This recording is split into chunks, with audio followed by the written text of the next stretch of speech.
Hello. So, my name is News with NiNi, aka NiNi-DEEliscious, and I'm here with a very special guest that I would like to introduce y'all to. His name is Mr. Perry. He is a past master and Freemason, and it's kind of crazy how we met. I'm so humbled and thankful that you agreed to do this interview. Um, we met y'all kind of crazy. I was researching the video, the picture of George Floyd, and I ran into this young man's channel. I'm not sure what his name is, but shout out to him. And that's actually how we met. I went into the comments and I saw that he was saying that he was a Freemason, and I asked for an interview. So that's actually how we met. Welcome to the channel. Can you tell my guests in the chat a little bit about yourself? Hello, everybody. My name is Andrew Perry. I am a past master, which just means that I was a past president of my Masonic Lodge. In 2017, that's when I was the president of my Masonic Lodge. I don't know, what else could I say? It's fine. Whatever you want to say, it's fine. Thank you very much. I'm definitely I'm a little bit nervous, but I think I'll. You'll be fine. You'll get over that in minutes, You'll be fine. I was wondering if I could ask you if maybe if we had time, would you be interested if anybody else had questions to answer a couple of their questions? Because I know I have mine, but maybe something will come up that somebody wants answers to, that maybe they can come on the panel and ask, because it can have up to 6 people. And I'm definitely going to make sure that you're respected while you're here. I thank you again so much for doing this interview. Shout out to Ashe.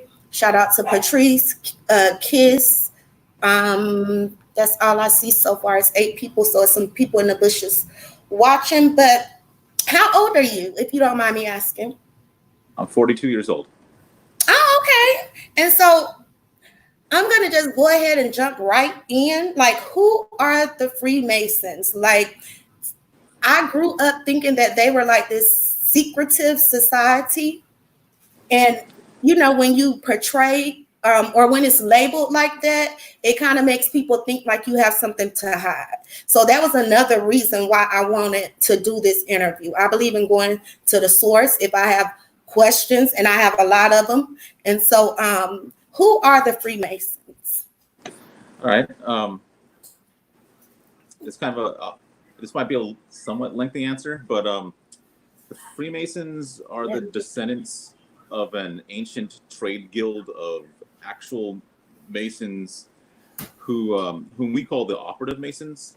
Mm-hmm. And this trade guild is responsible for creating much of the great architectural feats throughout time immemorial. So a lot of the grand cathedrals, the castles, and temples.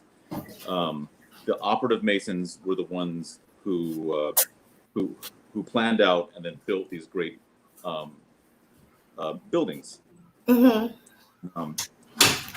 The way that they were structured is very similar to how trade guilds are structured today. So actually, these ancient trade guilds are the ones that they're the ones that established the guild system, and then mm-hmm. So today's modern guilds have a very similar structure.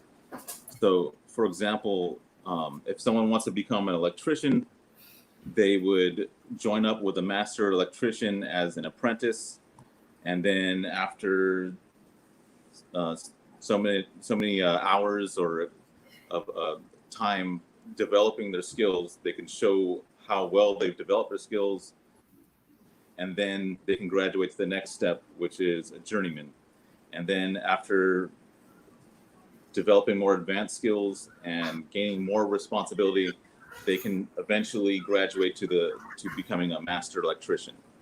Um, and then as a master electrician, you can take contracts from clients, and then you would be responsible for drawing the architectural plans, and then um, directing your apprentices and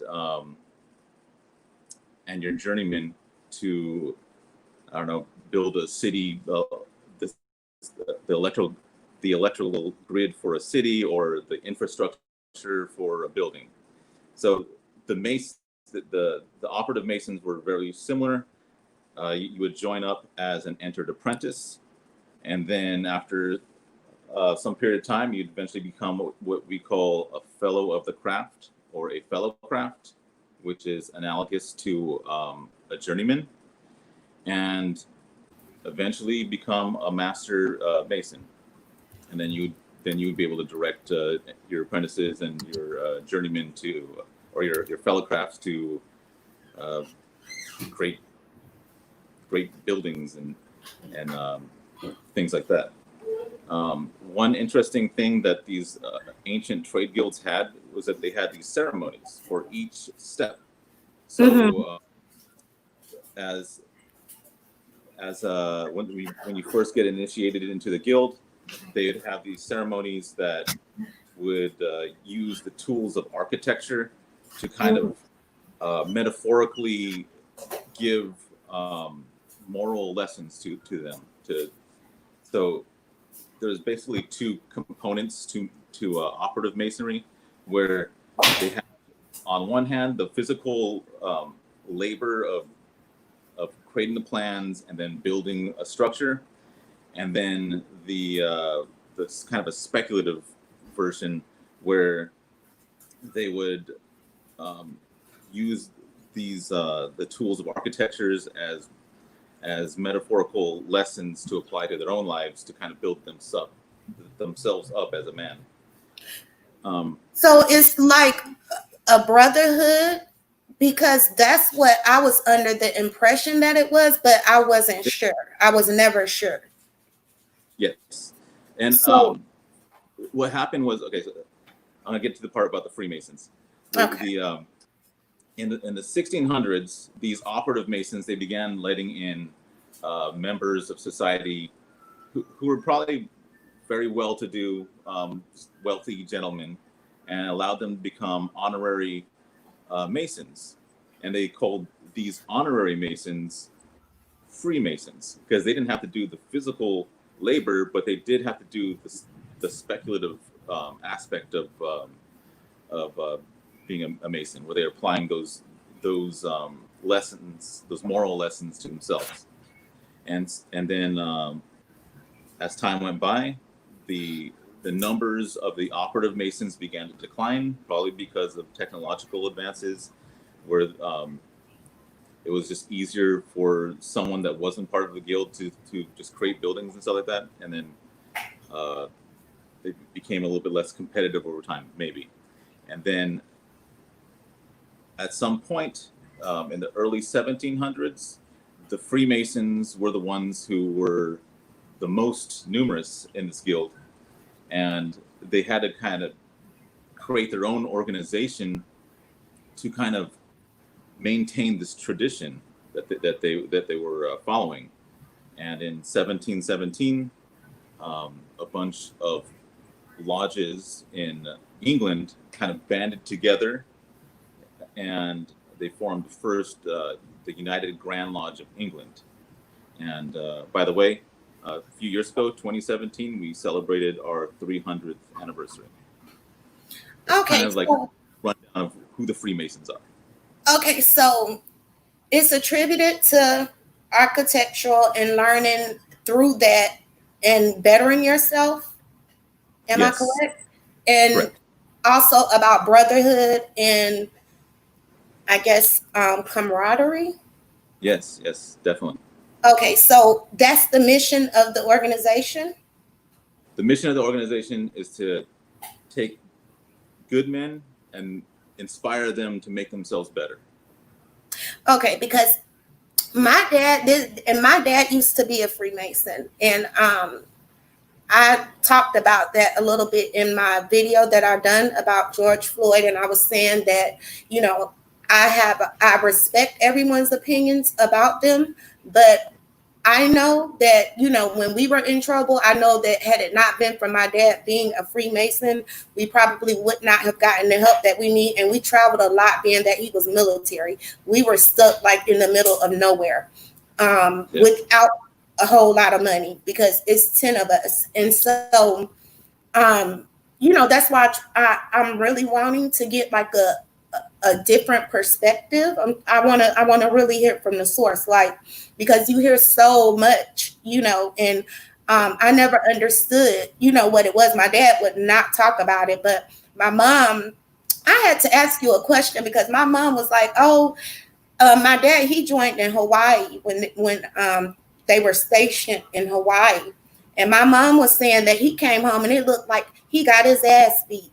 And so I was going to ask you, like, I don't want you to like give, if you can't give it, don't give it, but like, is that true? Like, Maybe when he joined, so it's basically a fraternity. she said So he was limping and everything. yeah, Like, you could tell, like, he got his ass beat. Like, yeah. excuse my language. So probably decades ago, they were probably still practicing, I guess what we would call hazing. So uh, that's why you might hear of incidents like that.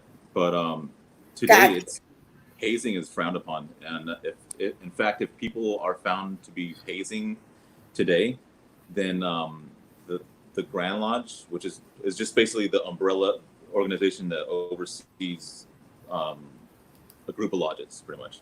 So here in California, where I'm from, we have the Grand Lodge of California. If if a lodge was found to be hazing one of their candidates during their degrees, then yeah, that lodge will be in big trouble.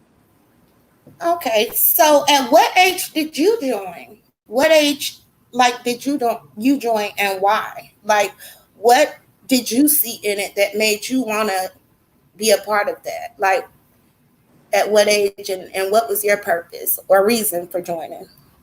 I joined in 2012 at the tender age of 34, and I joined for several different reasons. First, I was actually introduced to Freemason through what we would call an irregular lodge, which is basically um, I had a friend, and he was part of an organization that said they were Freemasons, but this organization was not recognized by a regular like one of the main grand lodges of the world. It was just kind of like its own entity. Um,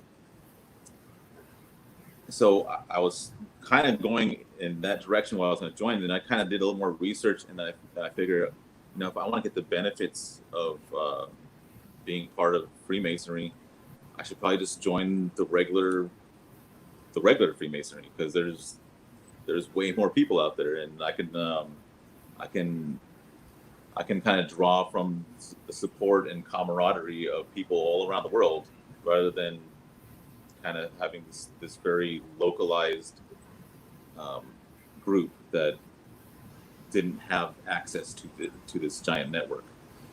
Um, the other reason, I'm not gonna lie, I was kind of I was interested in because I've heard all the conspiracy theories and stuff that too, so I was very Like, interested. you didn't get beat though, right? Oh no, ma'am, no, I did not. Okay. Yeah, it was a very positive experience. Oh, Um, okay.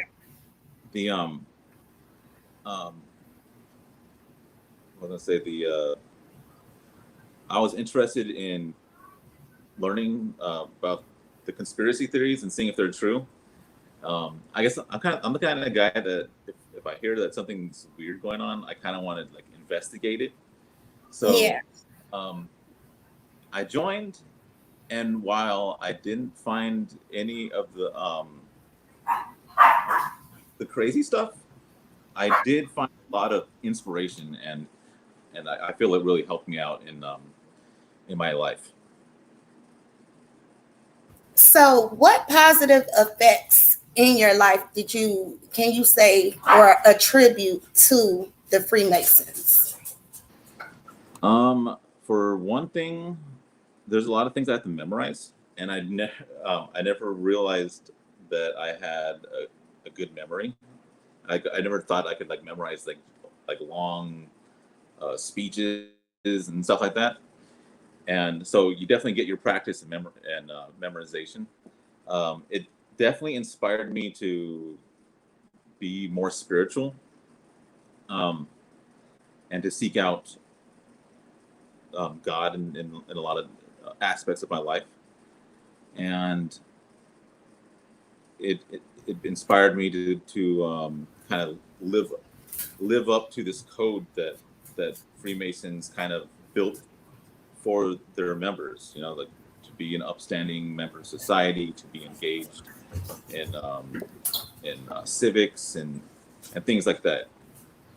So that's how it impacted me. Okay, so is it easy to get out? And if you experience those positive, I know that you said that you attribute a lot of um, what went on in your life to joining the Freemasons. Why did you get out? Like, did you feel like it was just time? And like, are there consequences for getting out? Like, is it possible that it could affect your career or your personal life? Oh, I'm actually still in, but it's very easy to get out. Some people will just stop paying their dues, and then they'll eventually just get suspended for non-payment of dues. The more polite way to get out is just to kind of give them notice, like, hey, this isn't for me anymore, and I would just I just want to stop paying dues, and I don't want to be part of this organization anymore. So it's really easy to get out. Um, the whole thing is kind of held together by everyone's free will and accord, pretty much. So like all its members, they're there because they want to be there. And I mean, there's other ways to get out. Like if you commit a crime, the Grand Lodge will just kick you out, pretty much, because we don't want people that are committing serious crimes within the organization, because it'll definitely have um, it won't shed a good light on us.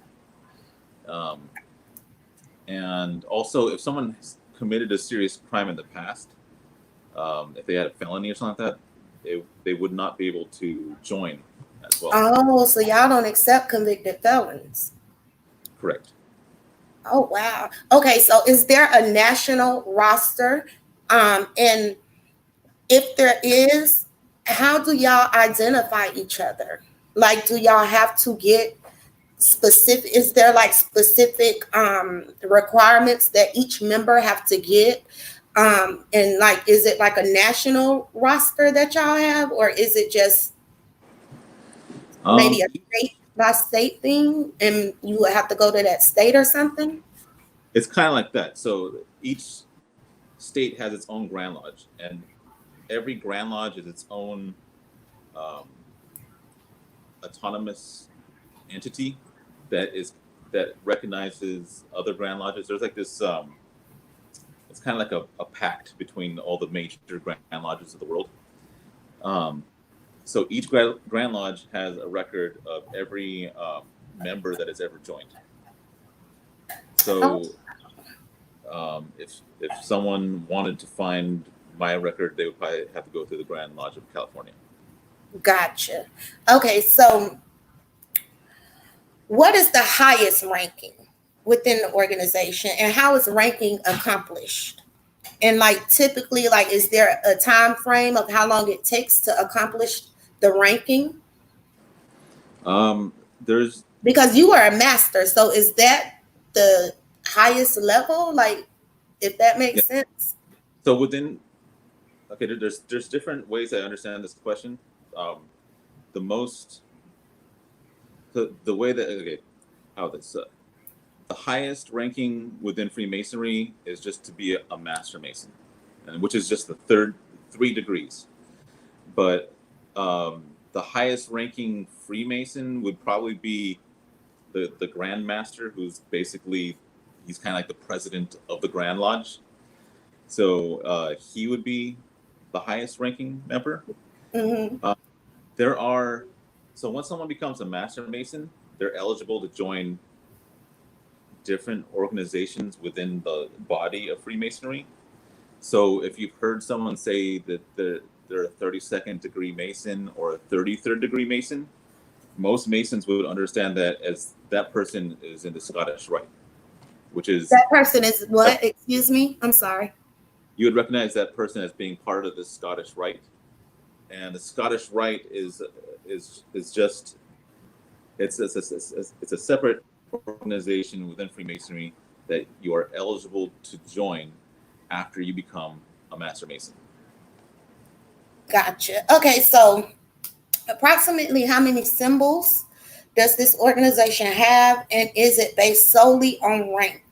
Do all members have to have symbolism? Um,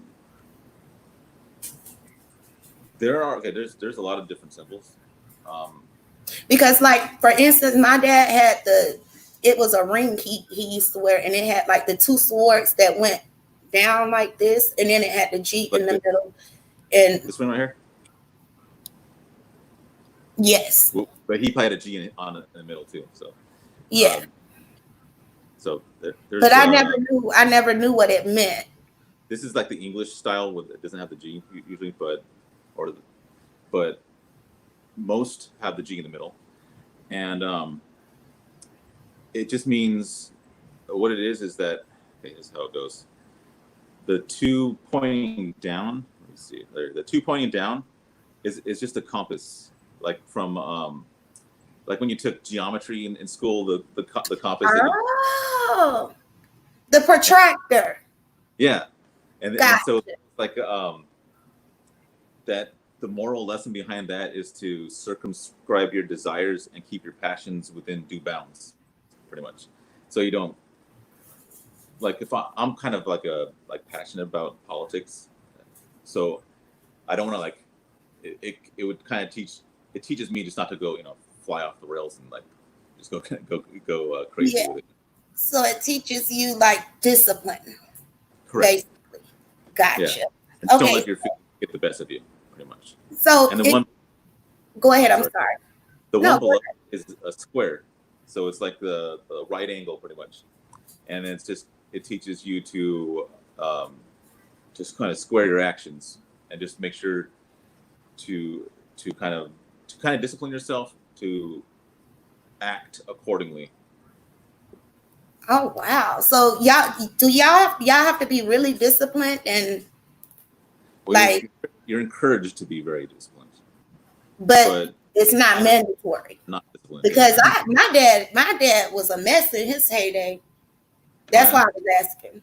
Yeah. So yeah, some Masons can be a mess, but the idea behind the symbols is to kind of like inspire you to become better.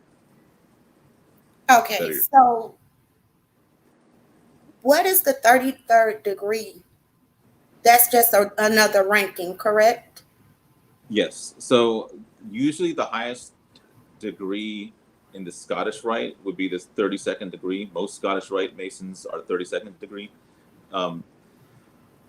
If that person, or if a Scottish Rite Mason did some like amazing charitable contribution that would helps mankind, or if they did like this giant donation to some cause, then they would get the honorary title of a 33rd degree Mason. Gotcha. Okay, so I had a question. What does the two heads looking in opposite directions symbolize? That symbol is basically the symbol of the Scottish Rite, the two-headed eagle. It's kind of an old, it's an old symbol. Like I think there's depictions of a two-headed eagle in like ancient Egypt. Um, Basically, it's kind of an allegory to the duality of nature, pretty much. Um, Order, chaos, birth, death, good, evil. Oh, like a And balance. yeah, so it's kind of like you got this two-headed creature kind of going into one creature. Like so, it's like Mhm. with the two heads, you have like two separate entities that would theoretically like have like their own separate thoughts, but then they're sharing the same body. So it's kind of like a. Have you heard of like a cone, like a Japanese cone, where they? It's like a like what's the hand of what's the sound of two? What's the sound of one hand clapping? Um, it's like a it's something just to kind of get you thinking about To use something. your critical thinking skills.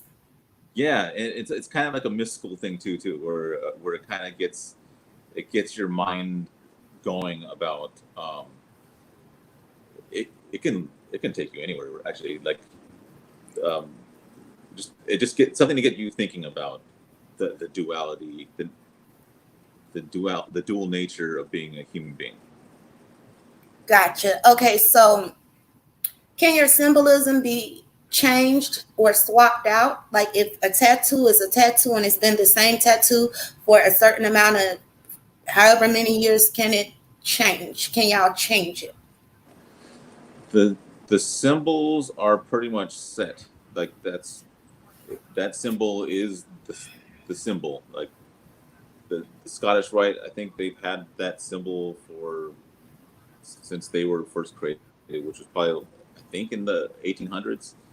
But they once they had that symbol to kind of represent the Scottish Rite, it's always that symbol has remained the same.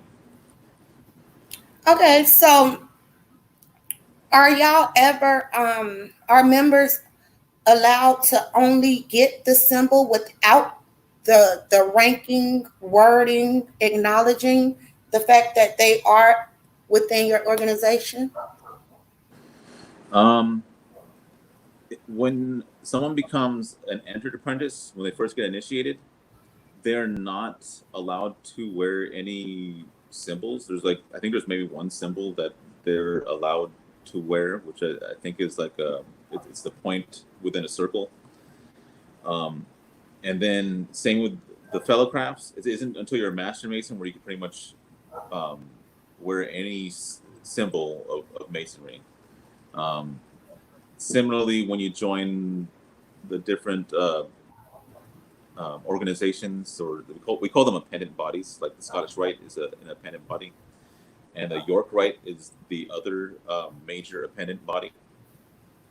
And there's also the Shriners too, but they all they all have their symbols, Mm-hmm. and it's kind of frowned upon if, like, so for example, I'm not a Shriner, so if I wore like a Shriner symbol, and then they found out that I'm not a Shriner, it would be frowned upon, and I would be kind of like it would Oh, be like a wow. stolen valor type of thing. Really? Okay, so we're about to get into the situation that occurred with George Floyd, and I want to hear your perspective. I respect whatever perspective you have on it. I'm not here to judge you and nobody else. I have my own perspective, but I wanted to talk about that situation as well because I found a lot of videos and it seemed like when I found the picture, it was kind of dark. And I found the picture. It was like the Habibs or somebody put it out. Like I don't know who they are, but that's where I found it at. And Mm. that's what made me look more into it because I was like, it's so dark. Like it could be mistaken for your symbol. if you weren't, like, I was taught to pay close attention to detail, but some people don't do that, and so Yeah. and then once it hits the internet, then people perceive it how they want to perceive it. So I want to ask you Right. just up front, to your knowledge, was Mr. Floyd ever a Freemason? To my knowledge, no. And the reason why I would say that is because I believe he had some felonies on his record. So if he had a felony on his record, he wouldn't be able to join. And if he was already a Freemason and then he had a felony, he would probably be kicked out. Okay, because y'all don't allow felons. Okay, so you saw the tattoo because we went to the young man's video who also done a video on it. In your opinion, is that tattoo on his chest indicative of a 33rd degree order of chaos symbol for your fraternity or organization? Okay. The Scottish Rite symbol is a two-headed eagle, both heads looking in a different direction, and it's holding a sword. The tattoo on Floyd's chest, it was a one-headed eagle, and if you look closely, it's holding a rifle, which could be an AK-47. I said an AK. Yeah, It looked like an AK to me. that is not a Masonic symbol at all. So y'all would never switch out y'all sword for an AK-47. No, I'll admit though that's a cool tattoo, but I am that wouldn't be considered a Masonic tattoo. Okay, to your knowledge, was Derek Chauvin a Freemason? And if he was, is it allowed to murder another member, i.e., George Floyd? No, no. In fact, one of the things that we are sworn to do is to protect each other. So yeah, if someone killed another Mason, that would be a grievous offense. It would that would be frowned upon for sure. More than frowned upon. That would be terrible. Okay, so I'm sorry. I apologize. My dogs are going crazy in the background. They see something. But okay, so y'all do not allow any violence among members whatsoever. Yeah, even though admittedly, decades ago there was hazing was probably a problem for those degrees, but um, basically once you become a Master Mason, you're supposed to be protective of each other Gotcha. and Okay. each other's families. Okay, gotcha. Okay, so are there any special ceremonies when members pass away? Like, say, Mr. Floyd would have been a Freemason. Would y'all have had any special recognition, any special ceremonies? Would y'all have acknowledged his death publicly? At the request of a Mason, if at his funeral, there is a special ceremony that we could do, and it's a public ceremony too. We would do it at the funeral. Um, we would do that. Otherwise, we would just have some sort of memorial get together for brother, pretty much. Okay, so are the Freemasons grounded in religion? And is Lucifer the god of the Freemasons? And are there any blood sacrifices? One of the requirements to be a Mason is to be able to profess a belief in a spiritual being or a deity or a god. So it's very vague. That's about as much as it goes into a specific religion. Um, so that's why within Masonry there's a lot of different religions that are represented in the United States. Most Freemasons are Christians. Um, I'd imagine in Israel, most Freemasons are Jews. In another country, most might be Muslim. Um, so it's very inviting. It's very open to all different religions, even though admittedly that within any religion there are individuals who are um, like super religious or dogmatic that would probably frown upon Freemasonry because it's so open to spirituality. But as far as Lucifer, I've met maybe thousands of different Freemasons in my life, and I think I might have met one guy that was a professed Luciferian. So it's not indicative of Freemasonry. It just if someone happens to profess Lucifer as their god, then there's nothing that prevents them from joining, pretty much, except for other members um, trying to stop that from happening. So y'all allow all religions, but when do y'all allow atheists? No, ma'am. You don't. So you have to claim you have to have a religion, or is it just You have to have a spiritual. You have to be able to truthfully profess that you believe in a God. So, for example, for me, like I believe in God, but I'm not a member of any specific religion. Um, and then I'm kind of an aberration within Freemasonry because most people are Christians in the United States. So most Freemasons are Christians. okay? So do y'all abide by any Luciferian doctrine? Uh, You can think no. of anything that could be. Well, so Luciferianism is a form of um, Gnosticism, which is like a Christian style of mysticism, with like a weird spin on where like Lucifer is. What do they believe? Like it's like Lucifer to them. Like Lucifer is the honest. Uh, he was the honest one to Eve, right? He said if you eat of this fruit, then you'll gain knowledge. And whereas in that story, um, Yahweh said that if you eat of this fruit, you're going to die. And then, sure enough, she ate the fruit, and then she gained knowledge of good and evil, pretty much. So Luciferians, I only know this because of my interaction with this one guy.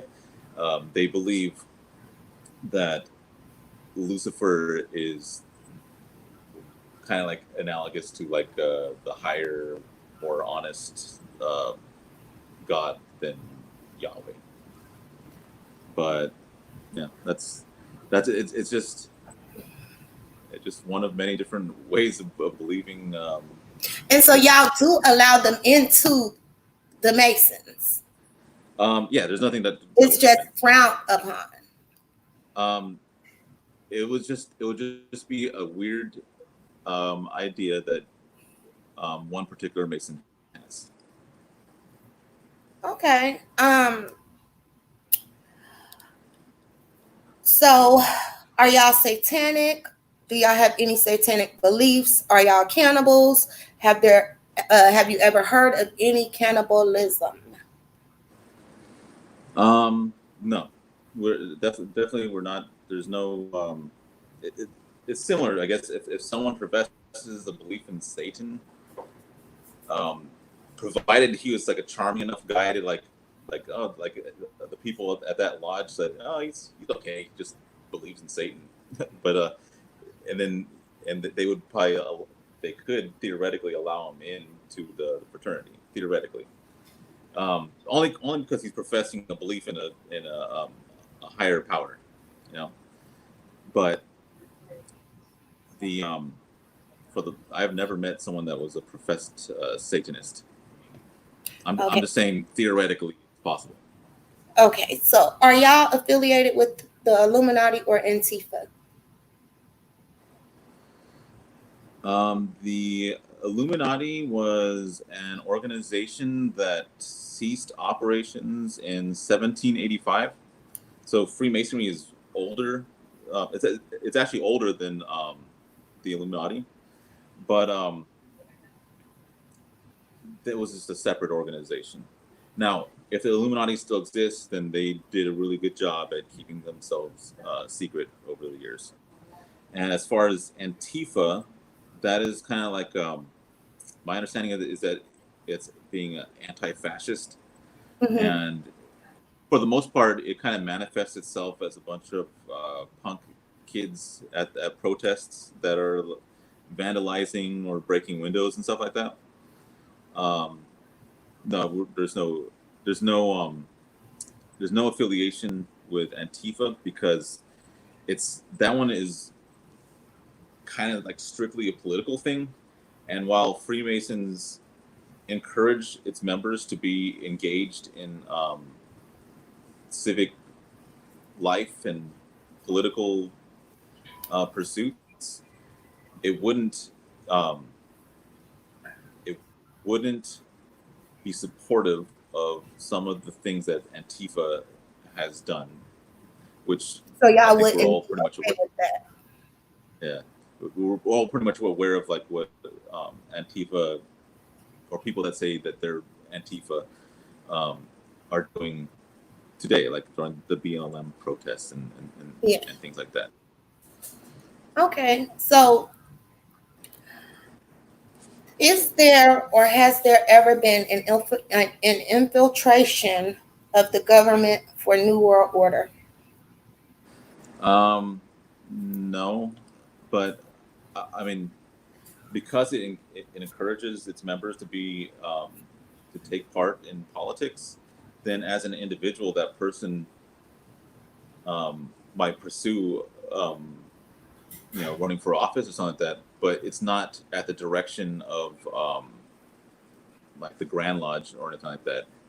It's not um, it's not at the direction of the organization of Freemasonry, pretty much. It's Okay. just that guy feels like he wants to be a politician, and so he runs for office, and he just happens to be a Freemason. Gotcha. Okay. So are the KKK hitmen for the Freemasons in order to bring New World Order? Um, I think so. I was kind of doing some research on this. The Ku Klux Klan apparently in the South. Um, I don't know where you guys are from, but I'm from California, so a Yeah, I'm lot in of the South. a lot of I'm in the South. I'm in the South. oh, okay. So yeah, from my perspective, there's a lot of crazy things that happen in the South. Um, the um, the KKK, I know, like in the 1920s, they probably there was members that were part of Masonic lodges, and they would probably actively recruit members of the lodges to join the KKK. But as far as I know, there's no direct link between the two. Okay. So y'all don't incite violence, y'all don't condone violence, and if a It's a member very gentle. It's a very gentle craft, right? A gentle organization. okay, and so if a member was to though, like that would be they would get kicked out. If a member did that, and another Freemason caught wind of that, then we could file Masonic charges against that person, and then there would be this whole trial, pretty much, and then, you give the person a chance to defend himself. But if there's evidence that he was taking part of violent acts or insurrection against the government, then yeah, there's a good chance that that person will get kicked out. Okay, so I have a question. Okay, so I watch other content creators, and Albert Pike came up. Are you familiar with him? Oh yeah, yeah. Albert Pike is he's a very influential, especially in the Scottish Rite. Okay, so was he responsible for introducing the KKK to Freemasonry? Um, Because Albert Pike. go ahead, I'll let you finish. Go ahead. Okay, Albert Pike. He's kind of like a mixed bag because so he had he was a Confederate general during the Civil War, and he harbored a lot of terrible beliefs about about black people and things like that. And at the same time, I guess what made him influential in the Scottish Rite is that his he had a lot of beliefs in different spiritualities and kind of like occult type of stuff. Mm-hmm. So um, that was very influential within Scottish Rite because it is kind of Scottish Rite is very open to all different sorts of spiritualities, and that's I guess that's basically what I was going to say. And was there like another part to that? I was just going to ask you if you had ever heard of, I believe it was Johann Payes. He was supposed to have, he was like anti-Catholic. Mm-hmm.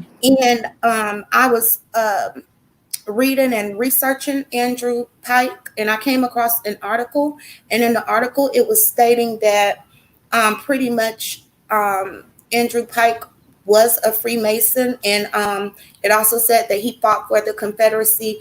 And then it went on to say that he um, he helped Indian tribes fight the government. Have you ever heard that? I wanted to ask you about that because pretty much what the article was saying was that it was this guy named he went by the name of Leo Taxil, and Mm-hmm. he pretty much set him up. And he was like, he pretended that he had a change of heart. At first, he was for Mason of the Freemasons and against the Catholic Church. Then he went on and had a change of heart, so called, and he wrote this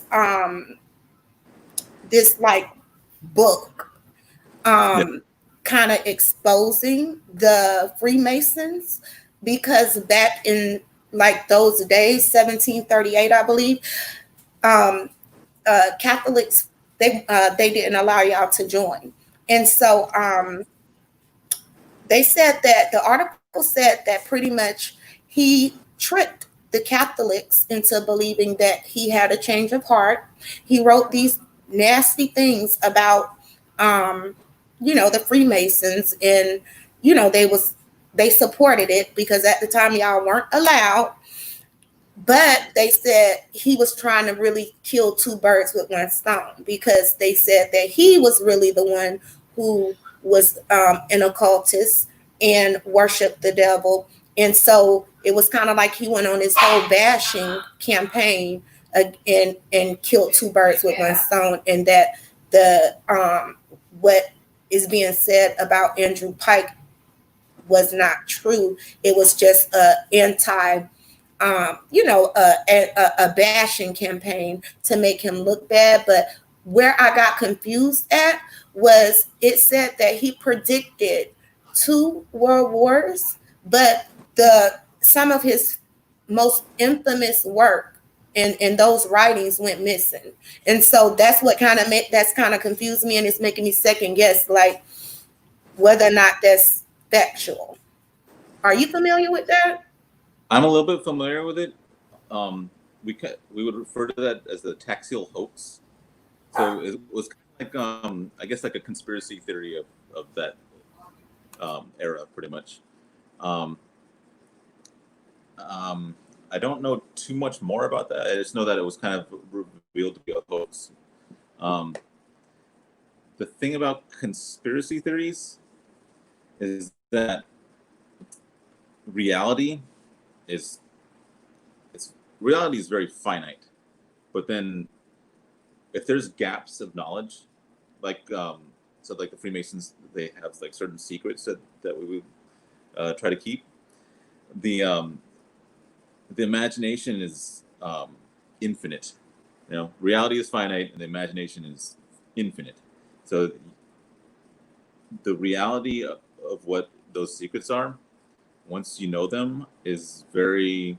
It won't be as impressive as what the imagination can So place into those. you pretty much saying like your imagination kind of gets the best of you until you Yeah, actually join, and then you find out that it's not really like you thought it would be. right. It's not, those secrets are um, the secrets are basically like the context and wording of the ceremonies of the degrees, pretty much. So um, it's kind of like, and the reason why they're secret is that you don't. It's the same reason why you don't want to tell someone um, the plot to a movie before they saw it. They just you want to keep it. You want it to be secret so that when the person goes through the degrees, which is like the ceremony for to go to the next level, um, then it has more of an impact on that person during the ceremony. Okay, so are there any other misconceptions or conspiracy theories or any other rumors, anything that you would like to clear up about this organization that you seem to love so much, being that, Um, you joined at a young age and it helped you positively.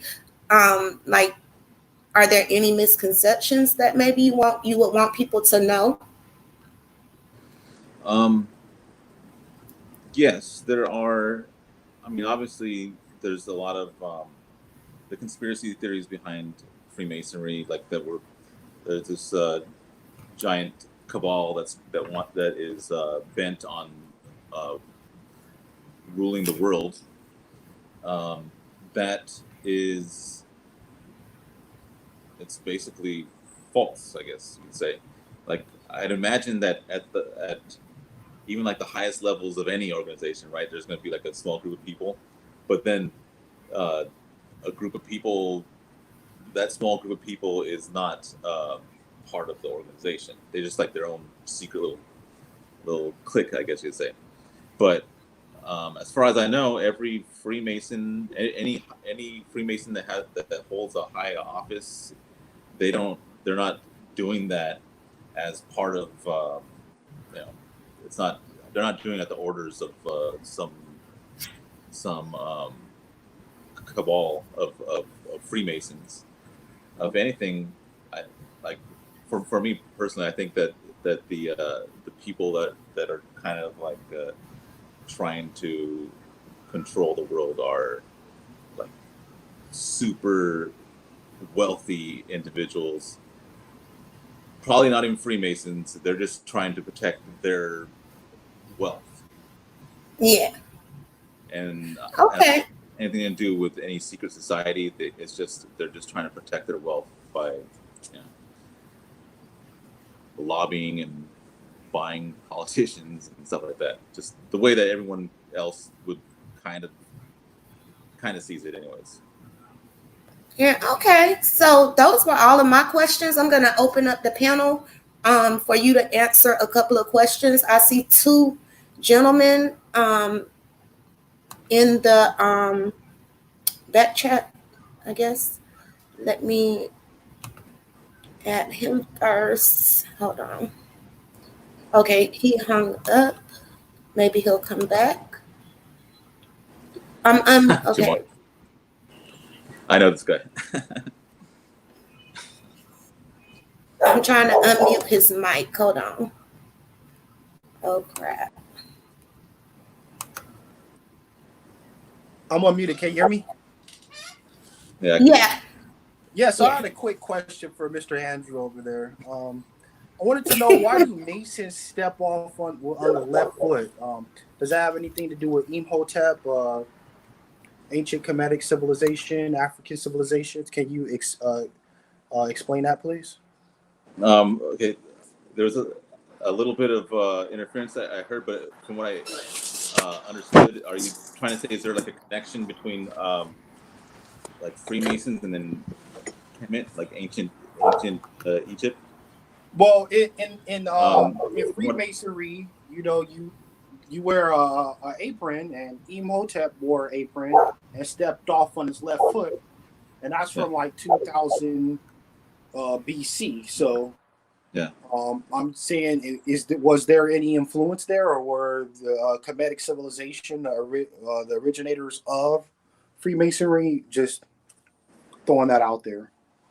No, I'm with you. I think that this organization can trace its roots to operative masons who built the, the ancient pyramids or like and things like that. Because like you're saying, there is artistic renditions or sculptures pretty much of people doing things uh, that any mason, if they saw that, would recognize it as being uh, Masonic.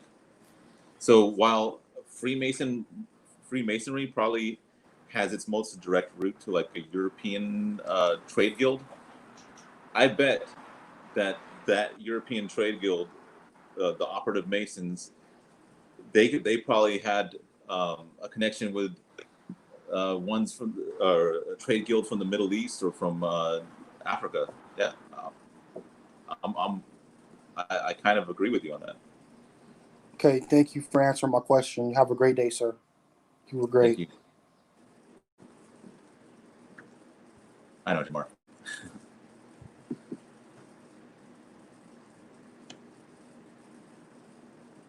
Oh, I think okay.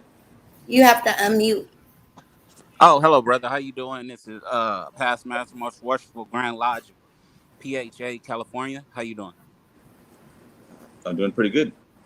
Okay, I just wanted to commend you on dispelling some of the disbeliefs, and I want to commend the host for allowing him to answer those questions. I mean, it was a beautiful interview. First and Thank you. foremost, I wanted to ask: are you a 3 letter or a 4 letter Mason? Um, I would be a four-letter mason. Oh, okay, no, that's no problem.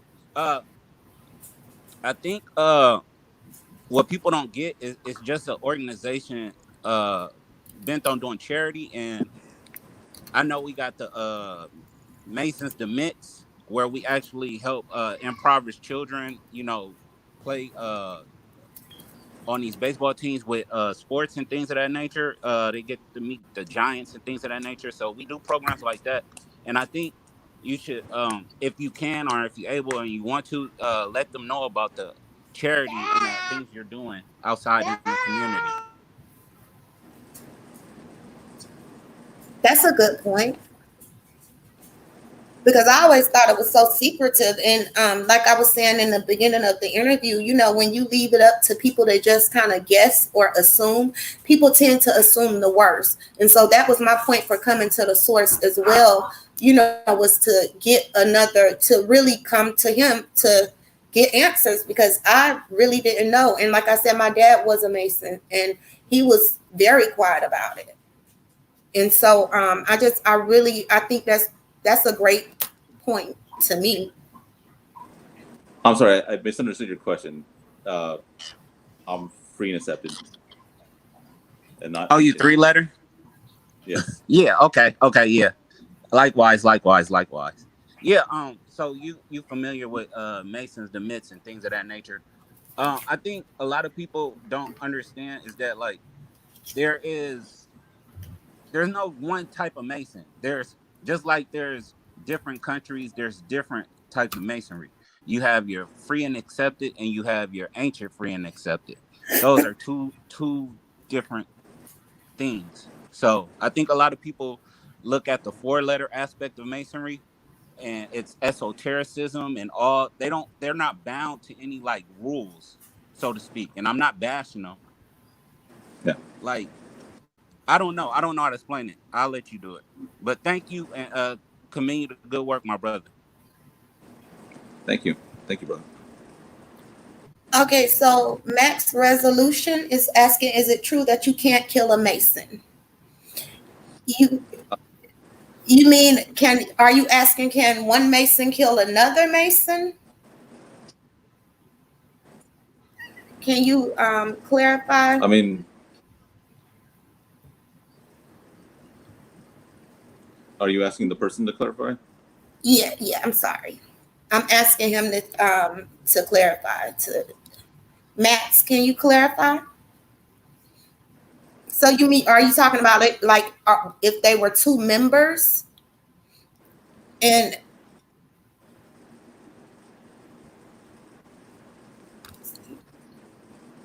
are there any more questions? Because if not, I'm gonna go ahead and I'm not gonna keep. Yeah, he's asking. He's wanting you to clarify if it's two members. Is it true that you can't kill a Mason if it's two members? If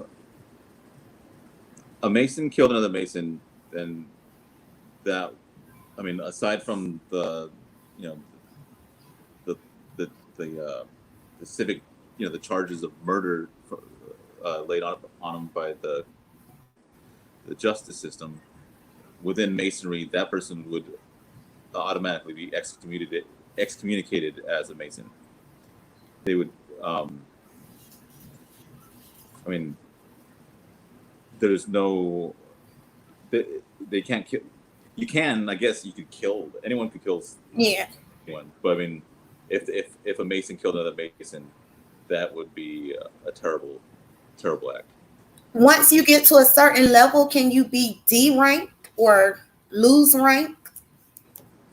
I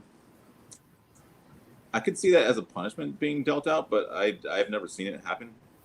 Oh, okay. But yeah, I've never seen it happen like that. Okay. And so is there any more questions that anyone have for Mr. Perry? Because if not, I'm gonna go ahead and close out. I'm gonna give y'all a couple of more minutes. Any more questions? And Mr. Perry, I thank you so much for coming on. Oh, thank you. Thanks. You really did do it. And I'm just starting out. Like, my platform is not big at all. So I'm really thankful that you chose my little small platform.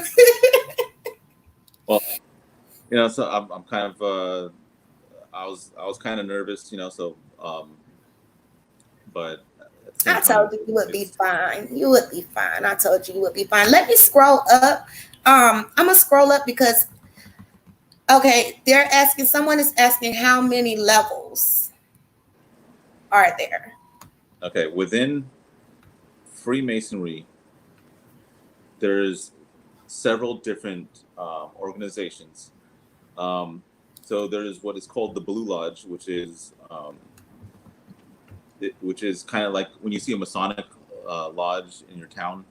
That is part of the Blue Lodge, which is just Freemasonry, pretty much. Is that you have to go through the Blue Lodge first before you can be eligible to join any other organization. And there's 3 other organizations that are large, that each have their own ranking systems. But so back to the Blue Lodge, the highest degree is the 3rd degree, the Master Mason, and technically, that is the highest level Freemason you can be. But if you join the Scottish Rite, then you can. Most Scottish Rite individuals will be a 32nd degree Mason, and if they do any like charitable acts or things that are like a benefit to mankind, they can get the honorary title of 33rd degree Mason. There's the York Rite, the highest level of that. I don't remember the degree off the top of my head, but they would be considered a Knight Templar. The York Rite is very, it's kind of bent or it's in favor of Christianity. The York Rite is, even though it accepts any people from all different religions. It's just that anyone that's in the York Rite will know that it has a special favor for Christianity. And the Shriners is kind of like the party organization where, like, if you want to drink a lot, then you join the Shriners. But they're they're very they have one of the most um, well known um, charities. They have the Shriners Hospital for Children, Mm-hmm. which treats children often at no cost, especially for burn victims and things like that. Mm-hmm. Um, and they're also well known for being at parades and driving those tiny cars and dressing like clowns and stuff like that. Okay, so I have a question from the comment, and I had to scroll up to find it. But King World is asking, do Masons participate in crisis assimilations? Crisis To your, simulations. yeah, to your knowledge. Oh, okay. So okay, I know there's some of the conspiracy theories talk about crisis actors. Like there's they'll say that, like, for example, with the George Floyd murder, they'll say that the police officer was a crisis actor because, look, you could see him in the Newtown massacre or something like that. And um, honestly, I just think those people they might happen to look similar to those individuals. Um, yeah, there's nothing. Freemasonry doesn't have like this secret, like, how do you say this? It didn't have like this. What am I trying to say? Like a paramilitary or kind of like under the cover, like military psyops thing going on. It's just there's nothing in Freemasonry that would have that structure in place. He wants to know who started the order, a black man or a European man. Oh, okay. The Order of Freemasonry was started by it was started in England in the 1700s. So I'd imagine that they were European. But as when I spoke to Jamar earlier, that we can see um, that in Africa there are certain things like in ancient Egypt that seem to depict um, some of the like the ritual type things that most Masons would be familiar with. So while Freemasonry was started in England, I personally believe that it can trace its roots Mm-hmm. way back into antiquity, into ancient Egypt. Okay. Um, are you there, sir? I think you got your. Oh, okay. Oh yeah. Go ahead. You Um, can see. I also wanted to have them address the fact. I know in California, we're able to have a good relationship with the mainstream and the Prince Hall affiliates.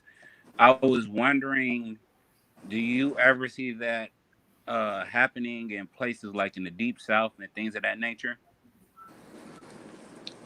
I met some Masons from the Deep South, and some of their Grand Lodges they operate in a way that I I'm coming from like a California bubble, you know. So when they tell me, like, for instance, like, I have some black brothers in my lodge, and I met this one guy from, I forgot where he was in the South, um, but he says he said we wouldn't allow black people in my lodge, and so I'm kind of like taken aback by those types of things. But I mean, I recognize that there are those practices out there.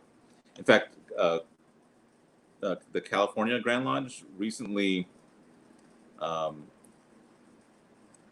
unrecognized 2 Grand Lodges in the South, not for that particular reason, but it had something to do with how they saw gay individuals.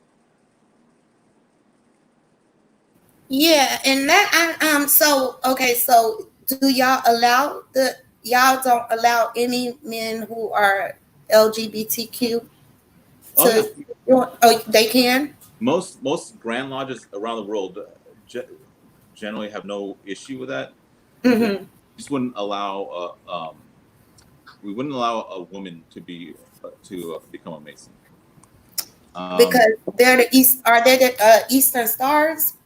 Correct. Yeah, and then and there are some like, remember when I talked about the irregular lodges in the beginning? Mm-hmm. There are irregular lodges that do allow women and do allow atheists too, but we don't recognize those lodges. Gotcha. Okay. Are there Those are your 4 letters. Yes. What did he say? I'm sorry. Those are the 4 letters. Oh, okay. I'm trying to see if there are any more questions. Any more questions? Because if not, we are gonna close it out. Let me see. I don't see any more. Let me see. I see a new comment. Whoa. Okay, so it looks like we don't have any more questions. I thank you so much, Mr. Perry, for coming on and explaining everything, and clearing up the misconceptions and everything about what happened as far as with, Mr. Floyd and that tattoo. And, I'm so grateful that you chose my platform to come to. And I hope you stick around. You're welcome here. I don't go like a whole lot, and I don't do a whole lot of interviews, but I really wanted to interview a Mason. So I'm so thankful that you chose me to, allow. I'm happy that run into each other, and I already subscribed to your channel, and I asked several other people to subscribe to your channel too. So. Yeah, I seen that, and I thank you so much. I want to give a shout out to you, Mr. Perry, to Ashe Nation. I'm a part of Ashe Nation. If you aren't subscribed to her, go subscribe to Ashe Divine. Kiss Cavalli, I love you, sis. Jen JT, Tip, Queen P. Did I say World News? World News for making my flyer. You for making another flyer. I thank you so much. Y'all was so much help to me, and I hope that I can do it again soon. And just kind of clear up some of the rumors and the misconceptions and the stereotypes and all that type of stuff. So I thank you so much for taking time out of your day. You're welcome, and likewise. And I wish you tons of subscribers in the future. Thank you. Y'all have a great day. Bye. Bye.